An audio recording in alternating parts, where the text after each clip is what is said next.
할렐루야, 할렐루야. 함께 예배를 드리는 우리 교우들과 평화 인사 나눕시다. 덕분에 고맙습니다. 덕분에 행복합니다.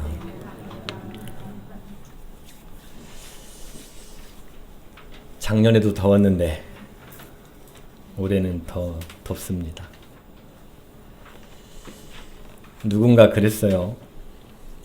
올해가 가장 시원한 여름이 될 거라고. 그 이야기를 들었을 때 안 믿었고 또 안 믿고 싶었고 거부하고 싶었는데 믿을 수밖에 없는 상황이 되어가는 것 같습니다. 서울도 기상 관측 이래 118년 만에 가장 긴 열대야라고 하고, 또 부산은 120년 만에 가장 긴 열대야라고 하는 소식들 여러분들도 들으셔서 잘 알고 계실 것입니다. 이러한 때에 기도하면서 하나님께서 주시는 지혜를 모아서 이 어려움을 극복해 나가야 하겠죠? 하나님의 뜻을 구하고 찾고 두드리면서 하나님의 도우심을 간절히 바라는 이 땅의 그리스도인들의 이 기도와 그리고 기도에 합당한 실천은 분명히 결코 하나님께서 헛되게 하지 않으시라고 믿습니다. 왜냐하면 우리 그리스도인들의 그러한 기도와 바람이 하나님의 마음하고 뜻하고 똑같기 때문입니다. 그리고 하나님께서는 하나님의 마음과 뜻과 똑같은 기도 그리고 똑같은 바람을 가지고 살아가는 이들을 지금도 기다리시고 찾고 계시기 때문입니다. 우리 양무리 성도 여러분들, 그 하나님의 기다림의 끝에 저와 여러분의 삶이 그리고 저와 여러분의 이름들이 남아있기를 간절히 소망합니다. 오늘은 성령 강림부 13번째 주일입니다. 달력을 이렇게 보니까 다음 주에 한 번 더 언급하겠지만 어느새 다음 주면 성령 강림 절기의 마지막 주일이더라고요. 그러니까 마지막 주일의 전주일인 오늘 13번째 주일입니다. 오늘 사도행전의 말씀을 좀 중심으로 보려고 합니다. 사도행전의 말씀을 가지고 우리는 사도 바울이 어떤 사람이었는지를 다시 한번 좀 생각해 보고자 합니다.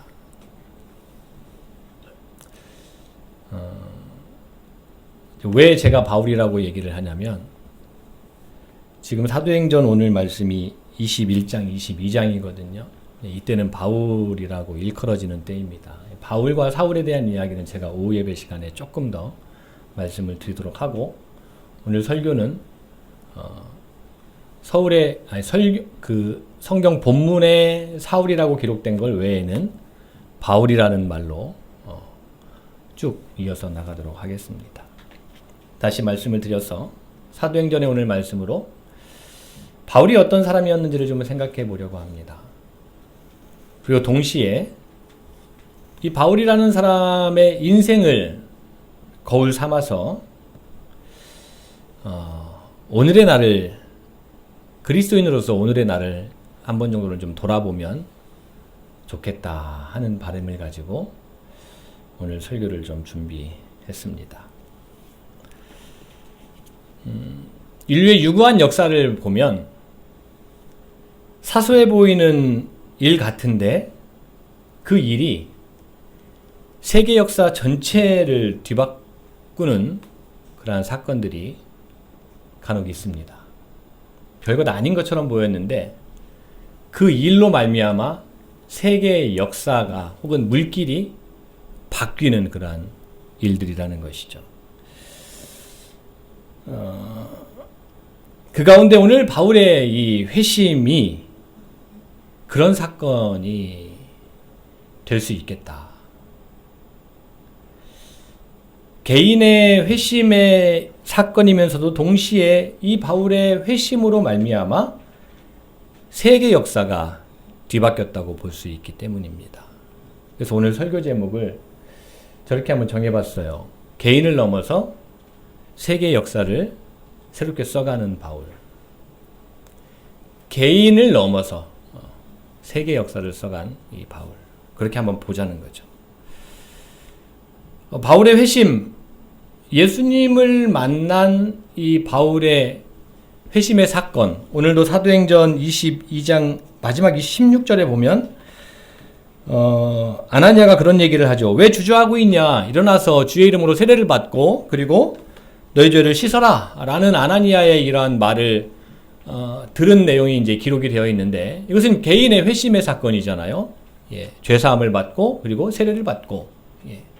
이러한 회심이 개인의 구원을 넘어서 하나님의 구원의 역사를 이루어가는 도구와 역할이 이 바울이라는 인간, 인격체, 인간, 사람이 되었기 때문에 더 그 의미가 크다고 할 수 있습니다. 바울의 회심은 이렇게까지 크게 평가하는 이유가 있습니다.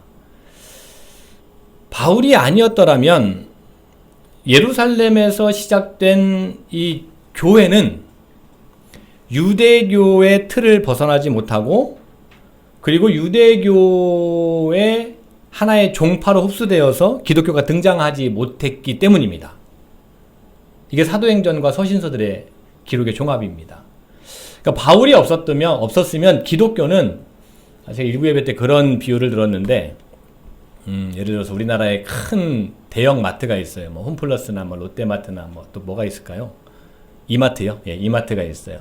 이마트라는 홈플러스 혹은 롯데마트라는 큰 마트가 있는데, 저기 끝에 있는 분식점 정도. 예. 그런 존재일 수밖에 없었다는 거죠. 근데 이 바울이 그런 분식점 같은 기독교를 이방화시키고 그리고 세계화시킨 중심 인물이었다는 것입니다. 그렇게 될 수 있었던 결정적인 근거를 따라 올라가 보니까 바로 오늘 사도행전 22장과 그리고 사도행전 9장과 사도행전 26장에 3번이나 반복되어 기록된 이 바울의 다메섹 회심 사건이 있었다라는 것이죠. 그래서 이 사건은 별것 아닌 것처럼 보일지 모르겠지만, 그리고 한 개인에게 국한되어 있는 것처럼 보일지 모르겠지만, 이 사건이 분식점을 초대형 마트, 세계적인 마트 되게 한 그러한 매우 큰 의미가 있는 사건이었다라는 것입니다. 이런 중요한 다메섹 회심 사건을 좀 우리가 조금 더 깊고 폭넓게 이해하려면 당시 시대 상황에 대한 좀 포괄적인 이해가 필요하겠습니다. 그래서 먼저 그 얘기를 좀 해보려고 하는데요. 여러분들이 잘 아시다시피 바울이 지금 활동하던 그 당시는 로마라는 나라가 세계를 제패했던 때였습니다. 제가 언젠가도 설교 시간에 로마 제국이 그 당시에 얼마나 넓은 땅을 통치하고 있었는지 그것들을 보여드렸던 기억이 있습니다. 근데 이 로마가 그 세계를 제패하고 있었던 당시에 유대교 내지는 유대인들의 위상이 어땠을까요?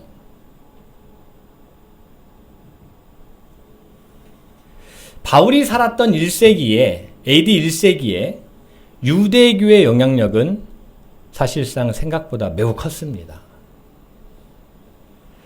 로마 제국의 각 도시마다 유대인 회당이 없는 곳이 없을 만큼 매우 큰 영향을 미치고 있었습니다.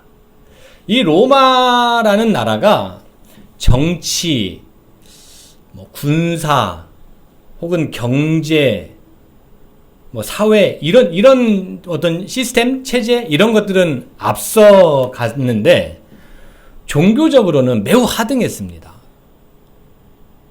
그래서 이 로마 제국 안에 각종 미신들, 혹은 신비, 혹은 우상, 신전, 이런 것들이 로마 사회 안에 종교적으로 가득했습니다. 그래서 이 로마 제국 시대에는 다신교 신앙이 주된 나라였어요. 어떤 신앙이 있었다고요? 다신교 신앙. 다신교 신앙이라는 것은 뭐냐면 신이 많다는 게 아니라 한 사람이 여러 신을 섬긴다는 것을 이야기해요. 오늘날에는 기독교인들은 절대로 전보로 안 가잖아요. 오늘날 그리스도인들은 절대로 타로 같은 것도 안 보잖아요. 그죠? 오늘날 그리스도인들은 절대로 오늘의 운세 같은 것도 안 보잖아요. 그래요, 안 그래요? 그죠? 오늘날 그리스도인들은 절대로 사주팔자 이런 거에 관심 없잖아요. 운명론 이런 거에 별로 관심 없잖아요. 오직 유일하신 하나님만 믿잖아요. 오늘날 그리스도인들은. 그런데 로마 제국 시대에는 안 그랬다는 거예요. 한 사람이 이우상도 섬기고 저우상도 섬기고 이우상한테 섬겨가지고 복을 받았다고 주변에서 누군가가 글쎄 이제 이런 표현이 적절할지 모르겠지만 간증 같은 거를 하면 우르르 몰려가가지고 나도 그 신 한번 믿어볼까? 나도 거기에다 한번 헌금해볼까? 나도 거기다가 한번 빌어볼까? 이런 하등 종교의 시대가 로마 제국 시대였어요. 한 사람이 여러 신을 섬겼습니다. 그런데 이런 상황에서 유대교는요, 유일신만을 믿었어요. 하나님만을 믿었어요. 정말 철두철미하게 믿었습니다.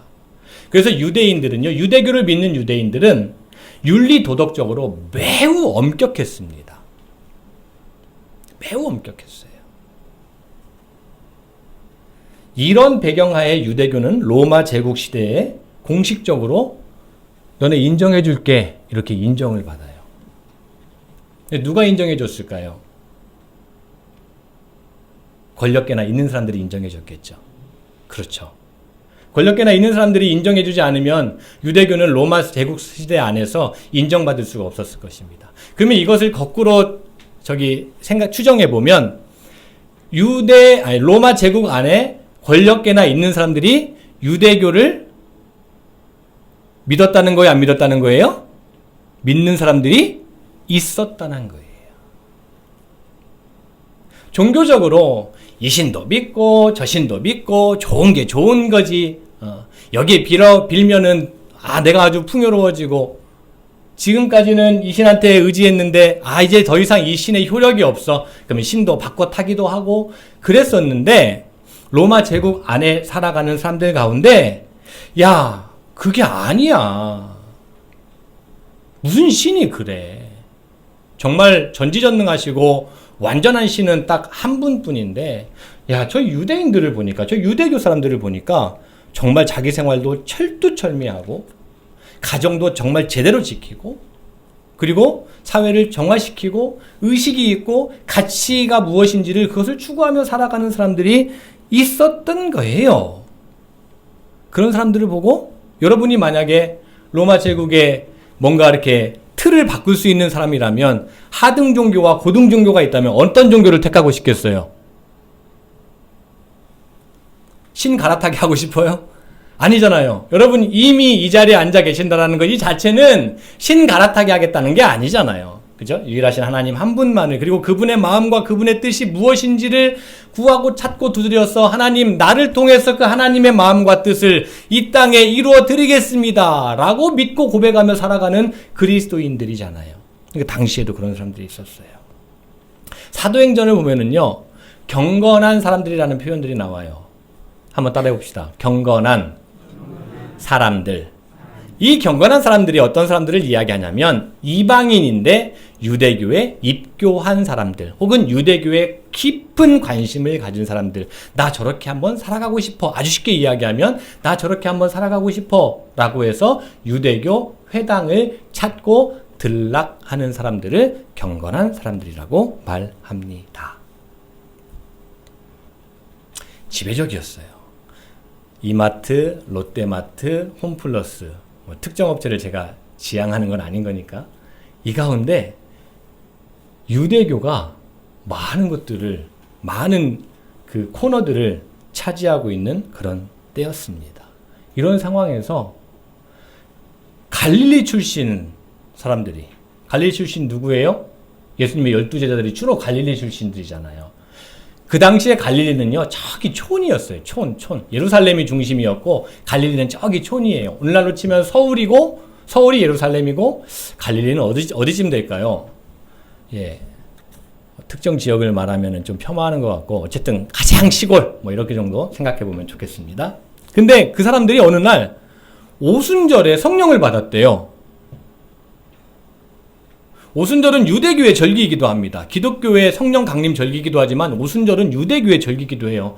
어느 날 유대인들이 유대교의 절기에 맞춰가지고 같이 예루살렘 성전 중심으로 가서 제사 드리고 뭐 밀린 헌금 내고 밀린 11조 내고 이러고 있는데 그날 모여가지고 성령을 받았대. 한 120여 명 정도가 모여가지고. 그러면서 예루살렘에서 교회가 시작된 거예요. 유대교가 지배적이었던 그런 상황에서 유대교가 홈플러스를 다 경영하는 상황에서 저기 분식점 하나 기독교가 딱 생겨난 거예요. 어땠을 것 같아요? 영향력이 있어요, 없어요? 별로 없어요. 그리고 유대교하고 크게 구분되지도 않아요. 어떤 사람들이? 밖에 있는 사람들이 보기에 에이 저기는 다 유대교 사람들인데 저기 갈릴리 출신 몇 명들이 사도들이 중심이 돼가지고 모인 그 120여 명 정도 거기서 출발한 사람들이 다 거기지라고 생각했던 때였어요. 이러한 시대적인 상황을 사도행전 5장에 보면은요 제대로 자세하게 설명하고 있어요. 어떻게 설명하고 있냐면 베드로와 사도들이 예수님을 그리스도라고 가르치던 그러한 상황에 그러니까 말씀드린 것처럼 예루살렘의 교회 공동체가 이제 막 태동해가지고 뭔가 막 움틀움틀대고 꿈틀꿈틀대고 막 이제 이러한 상황에 유대교 공의회에서 70 내지 71명으로 모인 사내들인 공의회에서 베드로와 사도들을 끌고 옵니다. 야, 너네 자꾸 소란 만들지 마. 그냥 너희들끼리 조용하게 있으면 우리가 너네 터치하지 않을게. 근데 자꾸 이 안에서 소요 일으키지 마. 라고 경고를 하려고 불렀어요.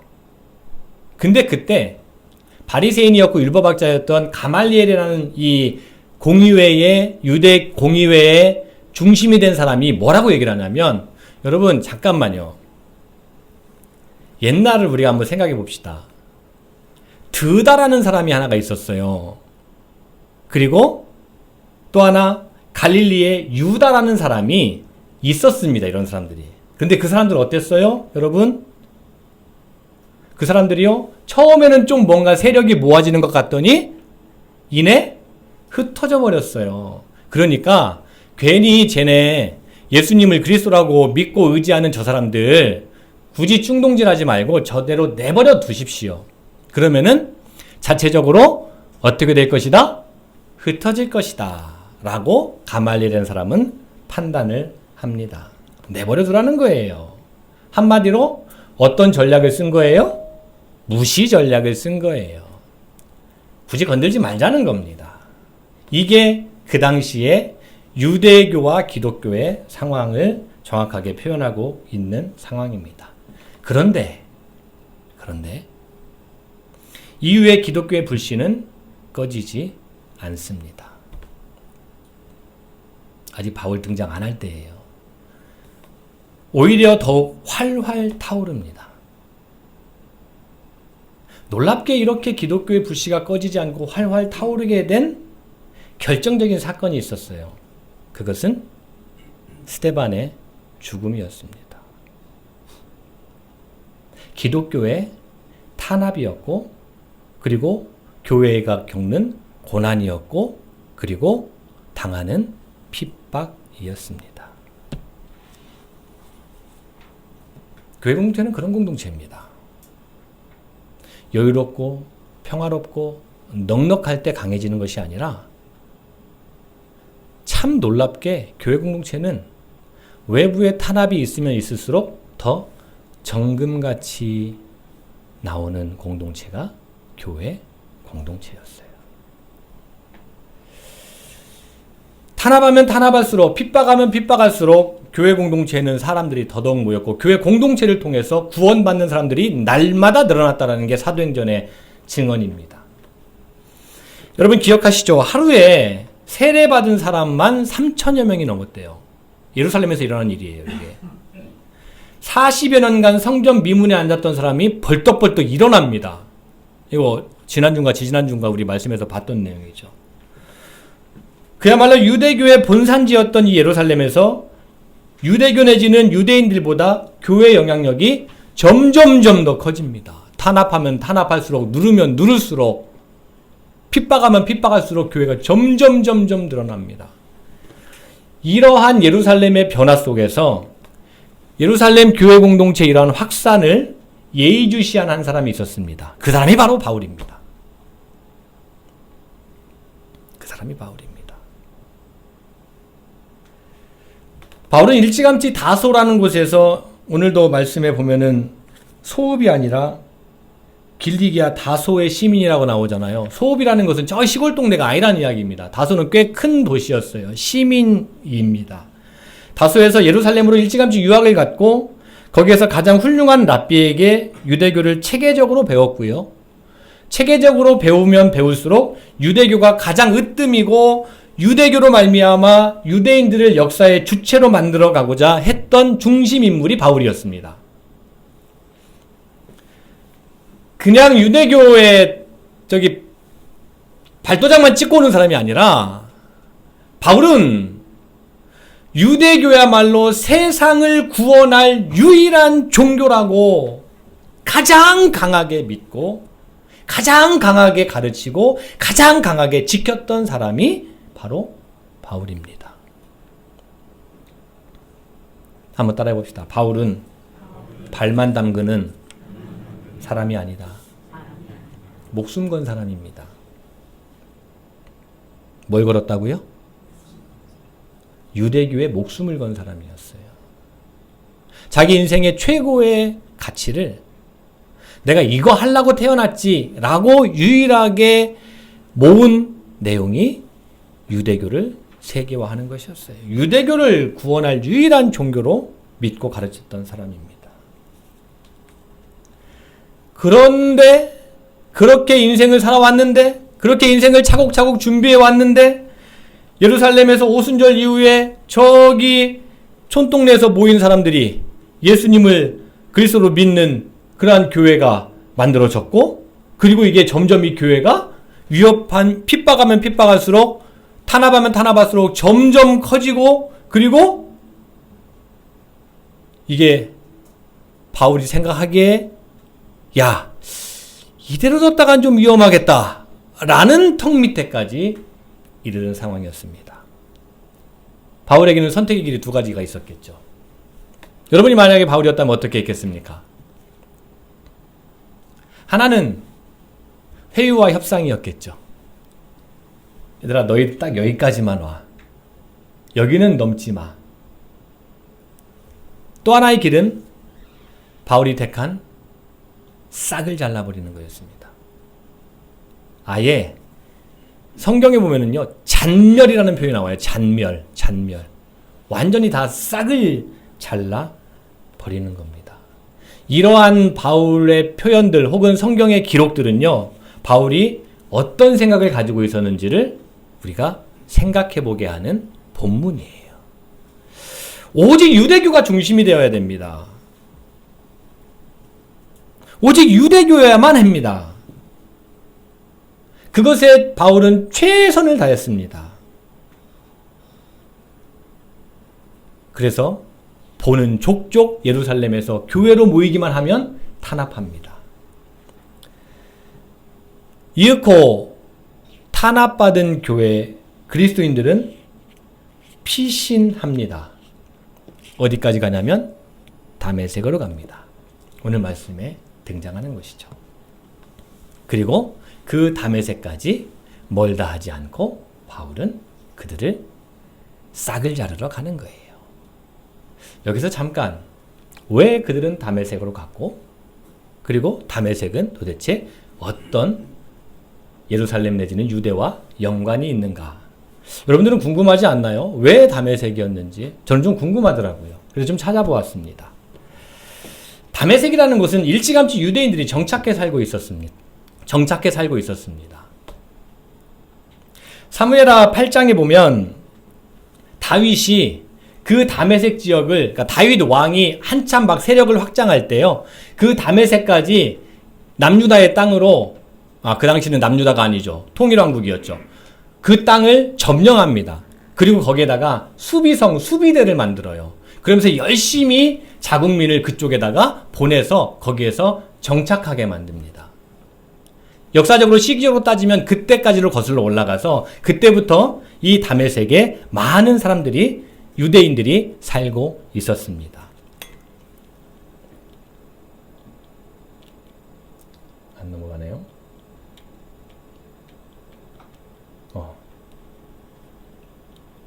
네. 자, 밑에 보면 예루살렘이고요. 위에 보면 다마스커스라고 써있는 오늘날의 시리아의 수도인 다마스커스가 다메섹입니다. 예. 지금 여기 가자 지구는 엄청난 많은 여성과 아이들이 폭격을 당하고 있죠. 무참하게 죽어가고 있습니다. 정말 마음이 찢어질 만큼 아픈 상황이 저 안에서 벌어지고 있습니다. 자, 그 얘기는 나중에 따로 필요하면 하고, 예루살렘에서 다마스커스까지. 말씀드린 것처럼 이 다마스커스 다메섹에는요, 일찌감치 유대인들, 이스라엘 사람들이 이주해서 거기 살고 있었고, 그리고 또 이 다메섹은 당시에 상업도시였습니다. 그리고 아바나라는 강이 있어서 비옥한 평원이었대요. 그래서 교통의 중심지이기도 했었다고 합니다. 많은 사람들이 살고 있었어요. 근데 여기 보시면 제가 이 지도는 옛날 지도가 아니라요, 지금 구글맵에서 제가 검색한 지도예요. 구글맵에서 검색하면 예루살렘에서 다마스커스까지 도보로 얼마큼 나오는지를 제가 구글맵으로 찾아보았거든요. 몇 킬로냐면 271킬로래요. 그리고 시간은 62시간이래요.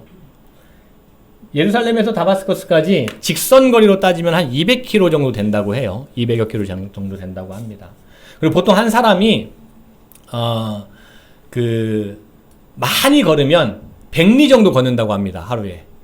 100리면 몇 킬로예요? 40킬로 정도 되는 거죠. 예. 근데 지금 예루살렘에서 다마스커스까지 다메섹으로 피신한 그 그리스도인들은 여행 가는 사람들이 아니잖아요. 말 그대로 피신한 거예요. 그러면은 입을 거, 덮을 거, 먹을 거, 이런 거 다 싸가지고 이동했을 것 아닙니까? 그래서 통상적으로, 일반적으로 그 당시에 예루살렘에서 다마스까지는 한 도보로 일주일 정도 걸렸다고 해요. 일주일 거리가. 271km니까, 8324, 4, 7에 28, 얼추 그런 정도 되겠네요. 그런 정도 이동할 거리였다고 합니다. 저 다메섹에 유대인들이 이미 많이 정착해 살고 있었기 때문에 유대인 그리스도인들이 그래도 바울의 핍박에 의해서 피신해서 비빌 언덕이 좀 필요했고, 그곳이 적당했던 곳이 다메섹이었다라는 겁니다. 그런데 이 다메섹은요, 말씀드린 것처럼 당시에 유대인들이 많이 살고 있었고, 한 5만여 명 정도 살고 있었대요. 그리고 유대인 이 회당이 한 30여 개가 있었다고 합니다. 그래가지고 예루살렘에서 이 유대교를 관장하는 대제사장의 영향권 안에 저 다메섹이 있었대요. 그러니까 오늘날에 어떻게 보면 교황청의 교황의 관할권이 전 세계의 이 모든 카톨릭 그렇게 하듯이, 당시에도 예루살렘의 대제사장이 관할했던 곳이 저 다메섹 지역까지 관할했다고 해요. 그 당시에 다메섹을 다스리던 나바티아 왕국의 아레나 4세라는 왕이 있었는데, 이 사람은 유대라는 나라하고 그리고 유대교하고 밀접한 관련이 있었습니다. 그러니까 대제사장하고 사이가 좋았다라는 거예요. 그러기 때문에 바울이 대제사장의 공문을 받아서 남의 나라인 다메섹까지 가가지고 유대인들인 그리스도인을 붙잡아 올 수 있었던 배경이 생기는 겁니다. 여러분, 우리나라에서 만약에 범법자가 일본으로 피신했어요. 그럼 우리나라 경찰이 일본으로 가가지고 그 사람을 무조건 잡아올 수 있나요? 없어요. 잡아올 수 없습니다. 공조를 해야 되는 거예요. 지금 똑같은 그러한 상황입니다. 대제사장을 등에 업고 이웃나라인 다메섹에 가서 기독교인들을 체포할 공문을 가지고 이동할 수 있었던 배경이 그렇게 되었다라는 이야기입니다. 사울은 호위병을 거느리고요. 일주일 거리의 다메섹을 향해서 가고 있었습니다. 유대교의 가장 열성이었던 사람이, 유대교에 목숨 걸었던 사람이 예수님의 이름으로 세상을 구원하겠다라고 이야기하는 그리스도인들을, 기독교인들을 잡아들이러 가고 있는 형국입니다. 그런데 다메섹 가까이 왔을 때 바울의 인생과 세계 역사에 변화를 일으키는 놀라운 사건이 일어나죠. 그것이 오늘 기록되어 있는 사도행전 22장 6절에서 8절까지의 내용입니다. 우리 주보에 있는 말씀 같이 한번 읽어보겠습니다. 6절에서 8절까지 도대체 어떤 일이 일어났었는지 여러분들이 이미 잘 알고 계시겠지만 같이 한번 읽어보겠습니다. 가는 중 시작.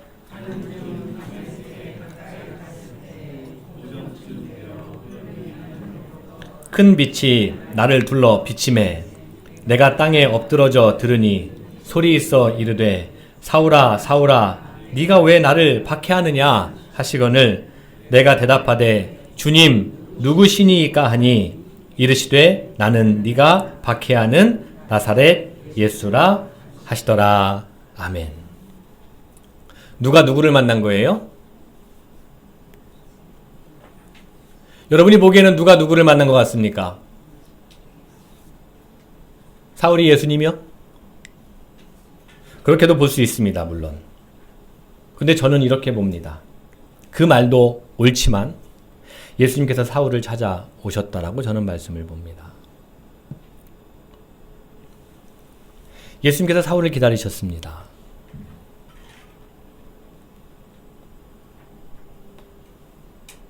그런데요.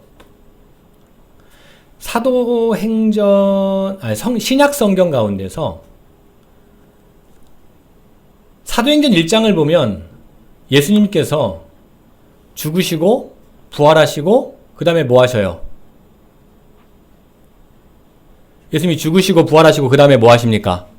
승천하시죠. 사도행전 1장 이야기입니다. 그런데 예수님께서 바울을 찾아온 이 사건은 최초의 9장에 기록이 되어 있습니다. 시기적으로 한참 뒤란 이야기입니다. 예수님께서 승천하신 이후에 부활하신 모습으로 직접 누군가에게 나타나신 경우는 이번 딱 한 번 유일합니다. 그 어디에도 기록되어 있지 않습니다. 승천하시고 나서 부활하신 예수님께서 유일하게 만난 사람이 바울이라는 이야기입니다. 그런데 아이러니하게 예수님의 이름으로 이 땅에서부터 하나님 나라를 만들어 가려는 그 신생교회를 뿌리 뽑기 위해서 혈안이 되었던 사울, 그 사람을 예수님께서 만나러 오십니다. 왜 바울을 만나러 왔는지에 대한 이야기는 제가 다음에 기회가 되면 말씀드리겠습니다. 그 이야기까지 하려면 좀 길고요. 자, 이후에 바울은 어떻게 되었을까요? 오늘 본문에는 그 내용이 나와 있진 않지만 병행 본문을 보면은요, 사도행전 9장에 나와 있습니다. 예수님을 만난 이후에 뭐라고 기록되어 있냐면은 바울은 사흘 동안 보지 못하고 먹지도 마시지도 아니하니라 라고 기록되어 있습니다. 따라해 봅시다. 사흘 동안 식음을 전폐했다. 유대교를 절대 가치로 믿었어요. 앞서 말씀한 것처럼 유대교를 생명처럼 여겼던 사람이었습니다. 그리고 그 반작용으로 더욱더 강하게 기독교를 핍박하다가 예수님을 만난 이 사울은 식음을 전폐하면서 3일간 식음을 전폐하면서 무슨 생각하고 무슨 기도에 잠겼을까요? 여러분이 바울이었다면 여러분이 유대교를 신봉했어요. 그거에 신봉하는 만큼 기독교를 완전 잔멸시켜야 돼요. 그런데 이 기독교의 가장 중심 인물인 예수님을, 부활하신 예수님을 만났어요. 그래서 3일 동안 식음을 전폐합니다. 식음을 전폐하면서 쿨쿨 피곤해 지쳐서 잠잤을까요? 물론 성경은 이에 대해서 자세히 언급하지 않습니다. 하지만 예수님을 만난 이후에 바울이 어떻게 변했는지를 우리가 생각해 보면 이 3일 동안 바울이 어떤 생각하고 어떤 기도를 했는지가 우리가 추정해 볼 수 있겠죠? 예. 이 3일을 바울이 어떻게 지냈을까를 생각해 볼 수 있을 겁니다. 저는 그래서 이런 생각을 해보았습니다. 하나는 바울은 자신이 교회에 대해서 잘못 알고 있었다는 것을 발견했을 겁니다. 내가 지금까지 알고 있었던 교회는 이게 아니었구나. 사울이 교회 밖에 앞장섰던 이유는 교인들이 떠들어댔던 말들, 특히 십자가에서 죽은 예수님이 그리스도다, 그리고 그분이 부활하셨다 라는 이야기였는데, 이것은 유대교 교리와는 정면으로 상충되는 말이에요. 유대교 교리상으로는 예수님이 그리스도가 될 수가 없어요. 유대교의 그리스도는, 유대교의 메시아는 세계를 제패하는 왕의 아들로 나와야 되거든요. 근데 예수님은 아니거든요. 그런데 부활하신 예수님을 직접 만나는 순간 지금까지 교인들이 한 말들이 사실이라는 것이 확인이 된 거예요. 이에 바울은 자신이 예수님에 대해서 잘못 알고 있었다는 것 때문에 어마어마한 충격을 받았을 것 같아요. 따라해 봅시다. 바울은 발만 담그는 그런 사람이 아니었다. 그런 사람이 아니었다는 거예요. 말씀 것처럼 바울은 유대교에 목숨 건 사람이에요. 그가 받을 충격은 상상은 좀 해볼 수 있겠죠. 예. 또 하나는 기독교가 맞다면 뭐가 틀린 거예요? 유대교가 잘못되었다는 것을 이 3일간 기도하면서 생각하면서 정리한 겁니다. 교회가 옳다면 이것은 유대교 바리새인이었던 사울에게는 보통 심각한 문제가 아니었습니다. 바리새인은 유대교 수도사였는데 유대교를 가르치기 위해서 사는 사람들이었어요. 그런데 유대교가 그것도 부분이 아니라 근본이 전부가 잘못되었다니까 바울은 정말 이걸 어떻게 해야 되는가? 바울의 이 3일은요. 자신의 인생 전체가 뒤집히고 뿌리채 뽑히는 절체절명의 순간이었다라고 할 수 있습니다. 이처럼 예수님을 만난 바울은 유대교와 기독교 사이에서 참 하나님이 어떤 분이신지를, 참 하나님이시라면 그분은 어떤 분이시고 어떤 분이셔야 하는지를 생각하고 고민하고 3일간 기도하고 있었습니다. 그런데 바울이 이렇게 3일간 기도하고 고민하고 엄청난 그러한 절체절명의 순간을 보내고 있을 때 하나님께서는요, 또 다른 놀라운 준비를 하고 계십니다. 우리 저기 뒤에 10절 말씀 한번 읽어볼까요? 내가 이르되, 같이 읽겠습니다. 시작. 내가 이르되 주님 무엇을 하리이까? 주께서 이르시되 일어나 다메섹으로 들어가라. 네가 해야 할 모든 것을 거기서 누가 이르리라 하시거늘.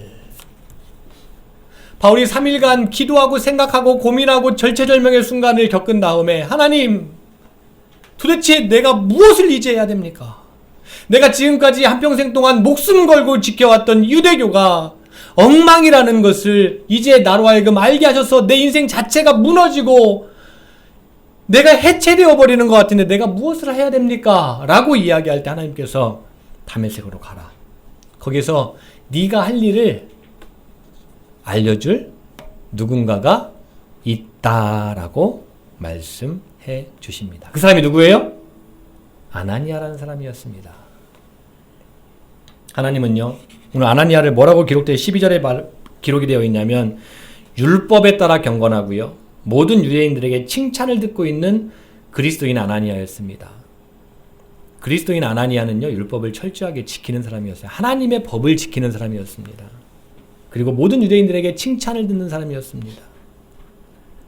그리고 그 아나니아를 통해서 바울이 이제 무슨 일을 할지를 알려줍니다.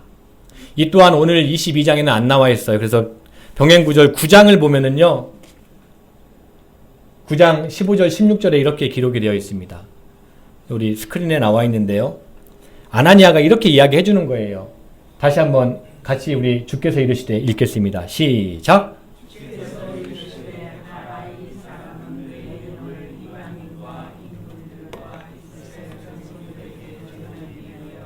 택한 나의 그릇이다. 그가 내 이름을 위하여 얼마나 고난을 받아야 할 것을 내가 그에게 보이리라. 할렐루야.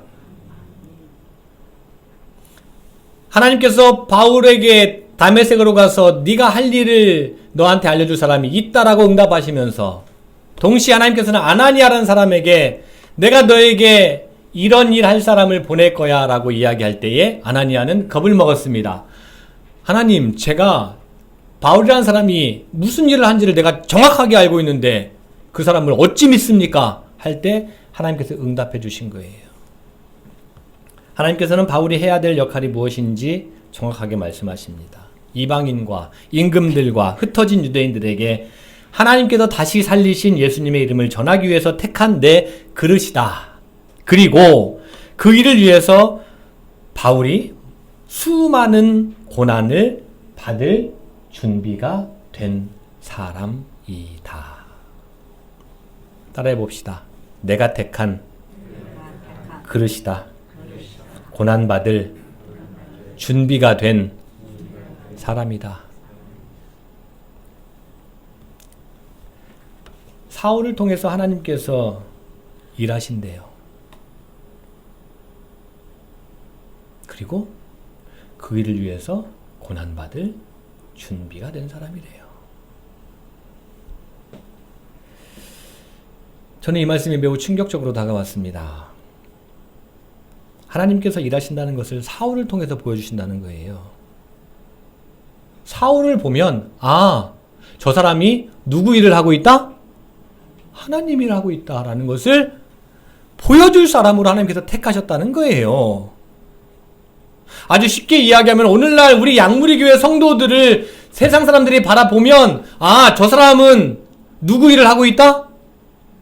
누구 일을 하고 있다? 하나님의 일을 하고 있다라는 것을 보여줄 사람으로 하나님께서 택하셨다는 거예요. 바울이 하는 말이 하나님의 말씀 되게 하시겠다는 겁니다. 바울이 하는 생각이 하나님이 하고 계시는 생각 되게 하시겠다는 거예요. 바울이 마음 먹은 것이 하나님이 가지고 계시는 그 마음 먹은 것 되게 하겠다라는 거예요. 하나님께서 그토록 하고 싶은 일 되게 하겠다라는 그 일을 하는 사람으로 바울을 내가 택했다라고 말씀하시는 겁니다. 그런데 하나님께서 택한 그릇이 그 일을 위해서 고난받을 것이고 바울은 그 고난을 감내할 준비가 된 사람이래요.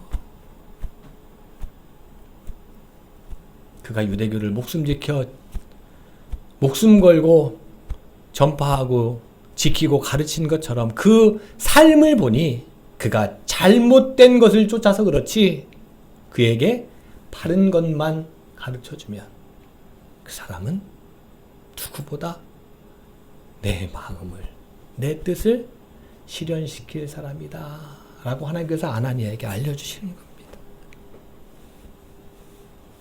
내가 살고 싶은 대로 살아가면서 그것을 하나님의 은혜라고 말하지 않는 사람이었습니다. 바울은 내 소망과 내 야망을 성취하기 위해서 하나님을 도구로 삼는 사람이 아니었습니다. 바울이 살아갈 삶은 내 마음대로 살지 않고 누구 마음대로요? 하나님의 마음대로. 내 뜻대로 살지 않고 누구의 뜻대로요? 하나님의 뜻대로.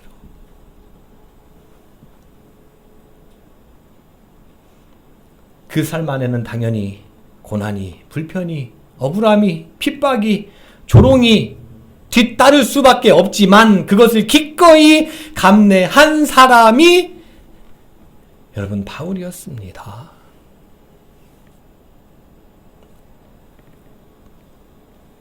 이후에 교회 공동체는 어떤 변화가 일어났나요? 바울이 안디옥 교회에서 1년 동안 가르친 이후에 AD 46년경에 비로소 쟤네들은 유대교인들이 아니었구나. 기독교인이었구나. 라고 안디옥 교회에서 처음 이야기를 듣습니다. 바울은요, 가르마를 쫙 탄 사람이에요. 유대교가 믿는 하나님이 온 세상을 구원하실 하나님이 아니라 그리스도인들이 믿는 하나님이 온 세상을 구원할 하나님이다라고 가르마를 쫙 탄 사람이 바울입니다. 물론 바울의 가르침은 누구에게도 그 당시에 환영받지 못했어요. 유대교인들은 바울 저거 죽여야 된다라고 40여 명이나 되는 자객단을 만들었습니다. 그래서 가는 곳마다 저거 죽여야지. 저것만 죽이면 돼. 또 교회 공동체 안에서는 우리가 잘 알다시피 바울? 저 예수님 살아계실 때 제자 아니었잖아. 사도 아니었잖아. 저거 짜가 아니야? 가짜 아니야? 라고 사도권에 대해서 계속 시비를 걸었습니다. 그런데 바울은요, 이런 고립무원의 상태에서 온갖 고초를 겪으면서도 자기가 만난 하나님, 내가 만난 하나님, 유대민족뿐만 아니라 온 세계 열방을 구원하실 그 하나님, 그 하나님을 전하는 일에 매진합니다. 그리고 자신이 하나님의 도구라고 믿고 그런 삶을 살아왔기 때문에 오늘날의 기독교가 가능하게 되었습니다. 바울 이후의 기독교는요, 박해 시대를 거치면서 오히려 교세가 크게 확장되었고, 제가 몇 차례 말씀드리고 여러분들이 역사적으로 잘 알듯이 AD 380여 년경에는 로마의 국교가 됩니다. 국교가 됐다고요. 다른 종교는 인정하지 않아요. 기독교가 국교가 됩니다. 그리고 이런 일로 말미암아 유럽이라는 나라가 기독교로 전부 다 바뀌며 세계의 역사는 물길을 완전히 바꿔갑니다. 세계 역사에 대해서 조금이라도 관심이 있고 또 아시는 분들이라면 다시 한번 정리를 해보시기 바랍니다. 따라서 이런 연유로 바울이 회심한 다메섹 도상에서의 이 사건은 한 개인의 회심의 사건 이상으로 세계 역사를 하나님의 역사로 바꿔가는 놀라운 사건이 되었고, 우리는 그 현장을 다시 한번 바라본 겁니다. 사랑하는 양물 여러분, 사도행전의 기록자인 누가라는 사람은 말씀드린 것처럼 3번에 걸쳐서 바울의 회심 사건을 기록합니다. 사도행전 9장, 사도행전 22장, 사도행전 26장.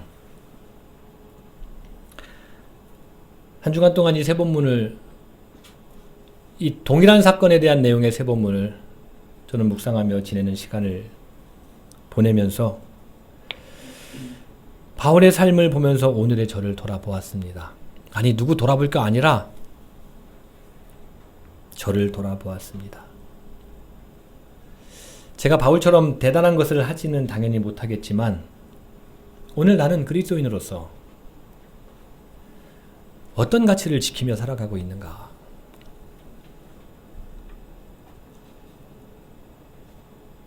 나는 무엇에 치열한가? 나는 무엇에 열정을 다하는가? 아니, 열정은 있는가? 그리스도인으로서. 빌립보서와 요한계시록을 보면은요, 하나님의 역사에 동역한 자들의 이름이 하나님의 생명책에 기록된다라는 말씀들이 있습니다. 어디에 기록된다고요? 아무것도 아닌 게 아니라 하나님의 생명책에 기록이 되어 있대요. 저도 짧은 목회 여정 가운데 제가 고마웠던 사람들 이름을 열거해 놓은 제 개인 수첩이 있거든요.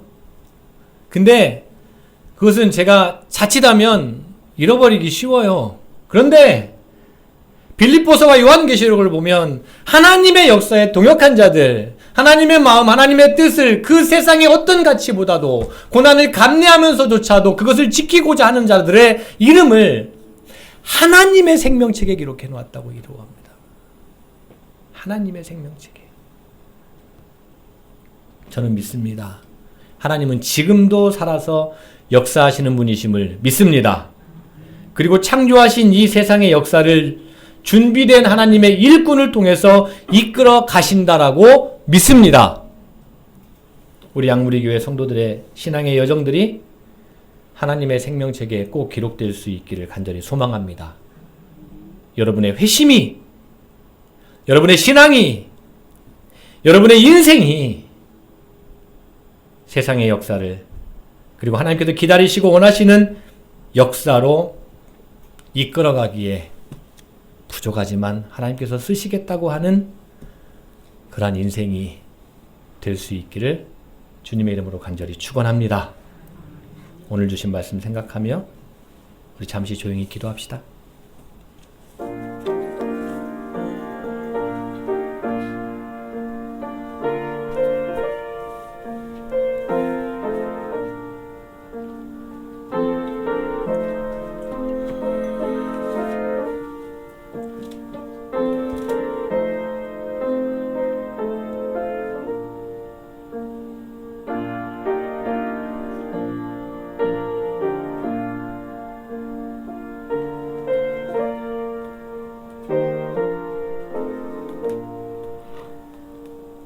오늘날 나의 삶에서 어떻게 하면, 부족하지만 어떻게 하면 하나님의 마음과 뜻에, 그리고 하나님께 영광을 돌리며 살아가는 삶이 될 수 있을지를 기도하면서 그 선명한 삶을